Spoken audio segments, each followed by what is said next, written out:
Jamais je me suis dit je veux être célèbre grâce à ça.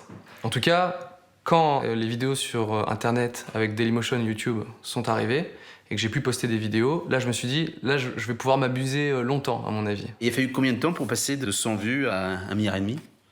Ah bah, il a fallu 10 ans. Hein. 10 ans. Donc parlons de votre humour. Votre grande force, c'est quoi? C'est le sens de l'observation, par exemple? En tout cas, c'est ce que j'ai regardé quand j'étais ado qui m'a vraiment donné envie de faire encore plus de l'humour et de rigoler tout Les le temps. Monty Python. C'est les Monty Python. C'est l'idée que l'absurde pouvait faire rien. En fait, j'ai eu même un choc quand j'étais enfant. J'ai vu un film des Monty Python et j'ai vu un mec de 40 piges avec une noix de coco et en train de faire le bruit du cheval.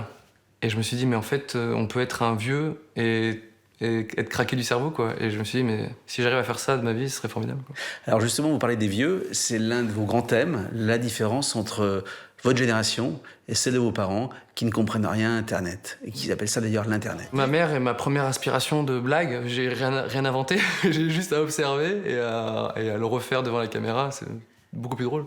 Mes parents se sont un petit peu améliorés, mais il y a toujours des petits décalages voilà, qui m'inspirent encore. Ils tapent leur message avec combien de doigts? 2, je pense, ça leur suffit. Voilà.